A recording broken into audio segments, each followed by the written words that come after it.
बिस्मिल्लाहिर्रहमानिर्रहीम अस्सलाम वालेकुम वरहमतुल्लाहि वबरकातुहू। हमारे पाकिस्तान के अंदर कुछ ऐसा होता है कि जैसे कॉलोनी बन गई है एक, उस कॉलोनी के अंदर फिर प्लाटों की ख़रीद फ़रोख्त की जाती है। अक्सर मकामात पर ऐसा होता है, जैसे मैंने अपने मदरसे की जगह ली थी, तो उन्होंने कहा कि 25% आप एडवांस दे दें, उसके बाद जो 75% है वो वो आप किस्तवार दे दें। प्लाट दिखा दिया, कौन सा हमने प्लाट पसंद कर लिया, 25% दे दिया, बाकी जो था वो हम किस्तवार दे रहे हैं। तो अब हमें उन्होंने फ़ाइल दे दी।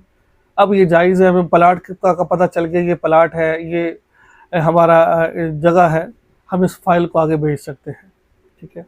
और कुछ जगह ऐसी होती है कि जहाँ पर प्लाट तो नहीं दिखाया जाता, लेकिन एक जगह मुतय्यन कर दी जाती है कि भाई ये एरिया है, ये नक्शा, ये वाला नक्शा। अब प्लाट कटिंग नहीं हुई, लेकिन नक्शे के मुताबिक बता दिया जाता है कि भाई ये नक्शा है, इस जगह पर आपका प्लाट आ रहा है, लेकिन तयन कर दिया गया है। जैसे प्लाट कटेंगे उसको पता चल जाएगा। एक ये है, एक ये है कि प्लाट कटिंग की नहीं है, प्लाट अभी तयन किए नहीं है, बस ऐसे जगह खरीदी और कह दिए कि प्लाट आपके है। तो आया कि अब इन सूरतों के अंदर कौन सी सूरत जायज़ है, कौन सी सूरत नाजायज़ है। तो पहली जो सूरत थी जो मैंने आपको बताई है वो तो जायज़ है, लेकिन दूसरी दो सूरतें उनके अंदर कब जायज़ है कब नाजायज़ है। मेरे पास एक मैंने किसी ने मसला पूछा, फिर मैंने इस पर तहकीक की थी, और तहकीक के बाद जो मुझे इसका फतवा है, जो वो तमाम चीज़ें, वो मैं आपके साथ शेयर करने जा रहा हूँ। मैं ज़रा ध्यान से सुनिए। हाउसिंग सोसाइटी वालों की तरफ से जिस ख़रीदार के नाम प्लाट की अलाइनमेंट की जाती है और इसके नाम फ़ाइल कर दी जाती है, तो इस ख़रीदार के लिए इस प्लाट की फ़ाइल को आगे बेचने के बारे में तफसील ये है कि वो बंदा आगे उस फ़ाइल को बेच सकता, नहीं बेच सकता। तफसील क्या है? अगर सौदे के दौरान इस प्लाट की मुकम्मल हकीकत वाज़ेह कर दी गई हो, जैसे कि मैंने बताया कि कह दिया जाता है कि भाई ये आपका प्लाट है और ये आप इसको 25% कब्ज़ा कर ले। उसको पता है कि यार फ़लाँ जगह मेरा प्लाट है, उसको फ़ाइल दी है, वो उसको आगे भेज सकता है, कोई हर्ज की बात नहीं है। और इसकी हुदूद अरबा मुतय्यन करके बयान कर दी गई हो, भाई ये आपकी जगह है, ये आपका प्लाट है, तो जायज़ है।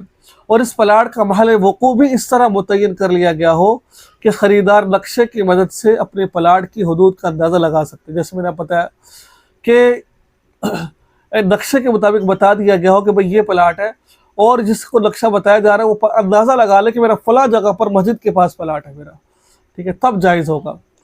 इसमें किसी किस्म के फ़राड का अंदेशा ना हो तो जायज़ होगा। तो इस सूरत में प्लाटों की ख़रीद व फ़रोख्त की फ़ाइल जायज़ है।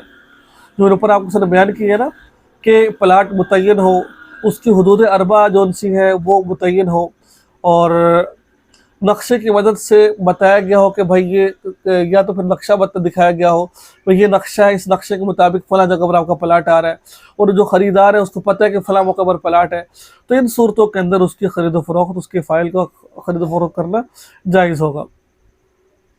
और ख़रीदार इस प्लाट का शरन मालिक बन जाता है, लिहाजा वो ऐसी फ़ाइल को आगे फ़रोख्त भी कर सकता, वो ख़ुद मालिक बन गया है, अब इसको आगे फ़रोख्त भी कर सकता है वो, ठीक है। क्योंकि ये महज फ़ाइल की ख़रीद फ़रोख्त नहीं कर रहा, बल्कि फ़ाइल, हाँ, बल्कि वो उसकी फ़रोख्त, बल्कि क्या कर रहा है ये, महज बल्कि फ़ाइल जिस मुतय्यन प्लाट की नुमाइंदगी कर रही है, इसकी ख़रीद फ़रोख्त का मामला है। यानी कि जो बताया गया है कि भाई फ़लाँ जगह पर प्लाट है, उसकी ख़रीद फ़रोख्त कर रहा है, फ़ाइल की नहीं कर रहा है, बल्कि ये जायज़ है। आगे चलिए कि क्योंकि गैर मनक़ूला जायदाद की ख़रीद फ़रोख्त की जायज़ होने के लिए इतनी तयन काफ़ी है जिससे नज़ा का अंदेशा ना हो, लिहाजा ऐसी प्लाट की फ़ाइल की ख़रीद फ़रोख्त जायज़ होगी। यानी कि अब ये गैर मनक़ूला चीज़ है, गैर मनक़ूला का मतलब है इसको उठा के हम कहीं लेके नहीं जा सकते हैं। अब ज़मीन है सिर्फ जहाँ पर वहीं पर रहना, इसको उठा के नहीं। अब इसके लिए इतना ही काफ़ी है कि बता दें भाई फ़लाँ मौके पर इतना नंबर 16 नंबर 17 नंबर आपका प्लाट है, फ़लाँ जगह पर मस्जिद के करीब है, उसके साथ ये, इतना बता देना काफ़ी है। नक्शे में बता देना काफ़ी, भाई ये रास्ता जा रहा है, इसके साथ वाला प्लाट आपका है, तो इसके लिए इतना काफ़ी होता है। तो अब आगे क्या हो रहा है, अगरचे ख़रीदार को प्लाट का हिस्से कब्ज़ा ना मिला हो और कीमत की अदायगी ना की हो, यानी कि बाज़ दफ़ा ऐसा होता है कि वो कहते हैं कि 25% दे दिया है, 25% और तो फिर आपको कब्ज़ा मिलेगा, लेकिन फ़ाइल दे दी उन्होंने उसको। अब इस सूरत में फ़ाइल जो उन्होंने उसको दी है, अब ये फ़ाइल दे दी है, लेकिन प्लाट का पता है, लेकिन अभी कब्ज़ा नहीं मिला, तयन है, लेकिन उस सूरत में भी आगे भेज सकता है ये बंदा ये। अब जायज़ यानी कि नाजायज़ कब है? अगर हाउसिंग सोसाइटी की तरफ से प्लाट की हकीकत इस तरह वाज़ेह ना हो اس کی حدود اربہ متعین نہ ہو اور اس کے تعین میں نزاع کا اندیشہ ہو، دھوکے کا اندیشہ ہو، تو ایسی صورت میں پلاٹ کی مجہول ہونے کی وجہ سے اس کی خرید و فروخت جائز نہیں ہے، لہذا ایسی پلاٹ کی فائل بھی آگے فروخت کرنا شرعاً جائز نہیں۔ اب پتہ ہی نہیں ہے، ایک آدمی نے کالونی کاٹی ہے، اس کو پتہ ہی نہیں ہے کہ جو ان سے پلاٹ کون سا ہے اس کے اندر۔ اب جب وہ اس کا مالک بنا ہی نہیں ہے، اس کو پتہ ہی نہیں، تو پھر آگے وہ کیسے بیچ سکتے ہیں اس پلاٹ کو؟ تو یہ تھی آج کی اہم ویڈیو جس کے بارے میں لوگ بہت زیادہ سوال کر رہے تھے۔ دعا میں یاد رکھیے، چینل کو سبسکرائب کر لیجیے اور اس ویڈیو کو آگے سے ضرور